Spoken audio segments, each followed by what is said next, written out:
Hey Canucks fans, hope you're well.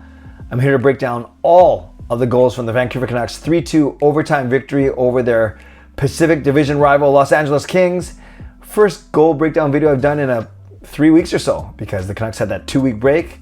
They won a few games before the Four Nations break, but they had a 2-week break and they lost their first 2 games coming out of the break. I was out of town anyway, so I wouldn't have done one of these videos, but I'm back.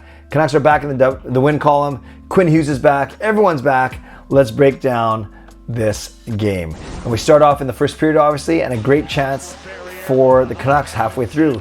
Shot goes wide. Joshua, who's been playing well, a bit better recently, heads up play to Garland. Here comes Garland in, but Rittich makes a save, but we could tell that already that Garland had some jump in this game. Face-off scramble, forward, beautiful pass all the way up to Hoglander. Crisscrosses with Sherwood. Sherwood calls for the puck, but instead Hoglander shoots himself. Edmondson goes down, and Hoglander shows a lot of poise by not panicking, and the Canucks have a 1-0 lead halfway through the period. Hoglander's 5th goal of the campaign. So look at Forbort's pass. I admit I've been kind of harsh on Forbort's passing ability or lack thereof, but this was beautiful. From his own dots, his own face-off circle, right here to Hoglander.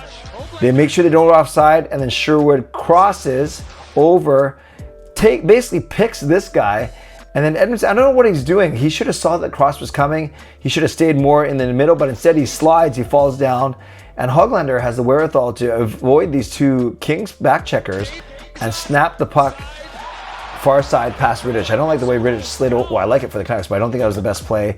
And then another look at it. And watch this. I think they show the replay one more time. Look at Sherwood slapping a stick. Right there, he's saying either shoot it or sauce it to me, which is kind of tough. It happens so fast. But instead, Hoglander puts a perfect, I guess Sherwood is trying to block it, but Hoglander puts a perfect shot over Rittich's glove. 1-0 for the Canucks halfway through the first period. Great goal by Nils Hoglander. Then we go to the second period, and it's a power play. So Garland brings the puck in with speed. He drops his stick right there. You can see it, he drops it in the corner. Meanwhile, Hito gets it back to Besser at the point. Besser takes a shot. It goes behind the net.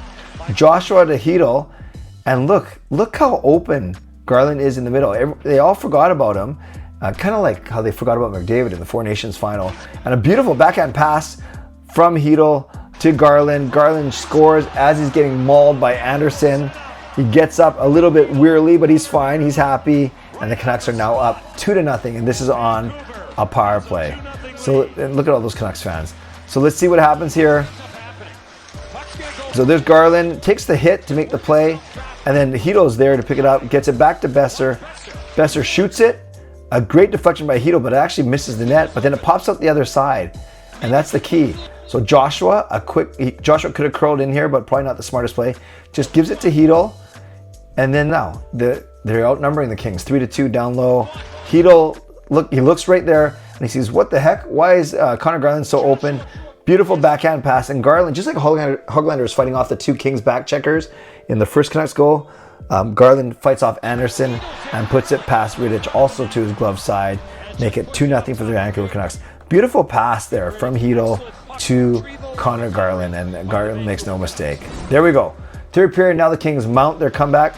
First one, Kempe, give and go with Gavrikov there. And you see Kempe, look how Kempe breaks away from Petey there, Sweden teammates for the Four Nations face-off. Kempe goes wide and snaps it, wrists it past Lankinen. I watched this about 4 or 5 times. I still can't tell if Tyler Myers got a stick on it, and maybe that's how it changed direction and eluded Kevin Lankinen. Regardless, they score here, and now it's 2-1. They cut the Canucks lead in half. So Kempe, I was really impressed with him in the Four Nations face-off. And you see, he passes it to Gavrikov, gets it back, and now look, he's broken away from Petey. You can see that there. And then he makes a quick inside-out move on Myers. And right there, no, it looks like it goes straight in, past Lankinen on the glove side. Kempe's great skater, has a really good shot, as we see there. Here's the separation speed I'm talking about. Like, Petey's not even in the frame anymore, and there's a lot of space there. So a quick inside-out deke.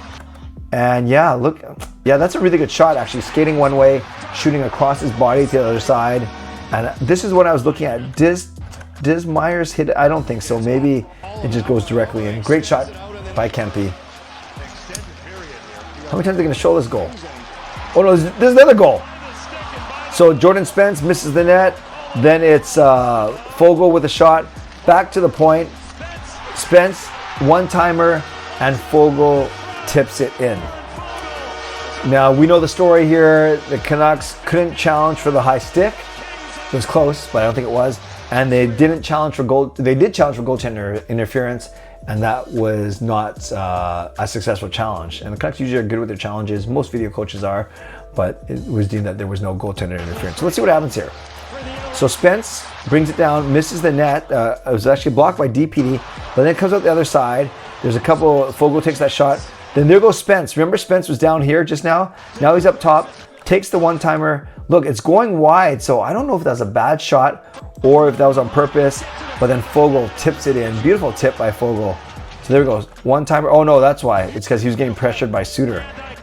But look at that right there. Look at all that net. There's no interference. He's not touching Lankinen there, and that's why the goal stands. So 2 goals for the Kings within 5 minutes to tie up the game. There's Talkit. They're looking at the review. They're looking at the bench monitor. The refs are talking. Everyone's talking. And Wes McCauley said there's no goalie interference, so the goal counts. And to add insult to injury, the Canucks have to go on the penalty kill. Thankfully, they were able to kill that off. Speaking of power plays, though, here's another one for LA in overtime.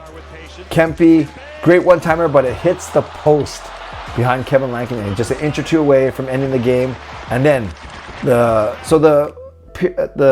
penalty expired, but there's no whistle, so that's why we're at 4-4 in overtime. And here's the game winner. Hughes brings it down, blind drop pass to Garland, a lot of time and space, and puts it above Rittich. Excellent goal.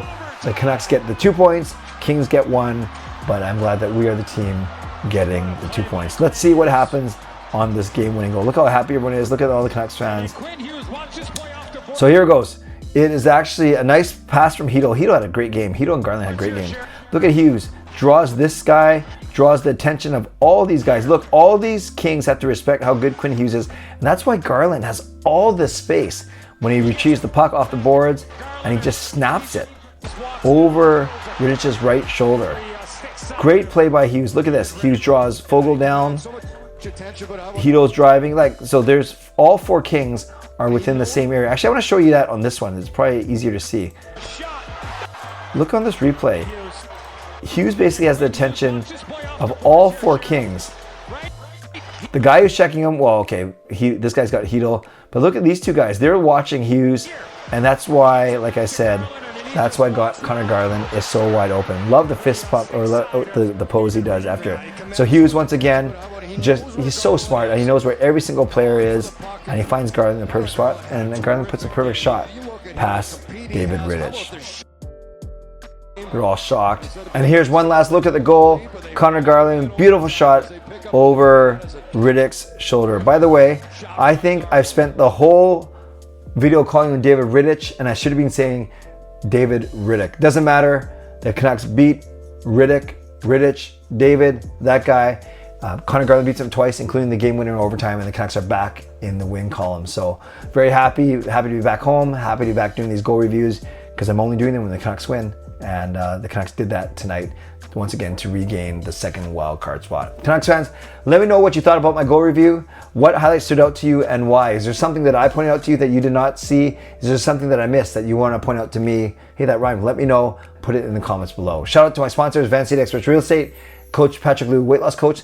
Thank you, legendary Lucas Gates, legendary Harry Mall, legendary Andrew Chang, Hall of Fame and franchise members as well. Thanks to all of you for watching, liking, and subscribing. On the way out, like the video, subscribe. You can leave a donation, help me out a bit. But most importantly, tell me which highlights stood out to you and why. Put in the comments below. I'd love to read, react, and reply. Stay safe, stay healthy, take care of yourselves, and take care of each other. God bless, and go Canucks go.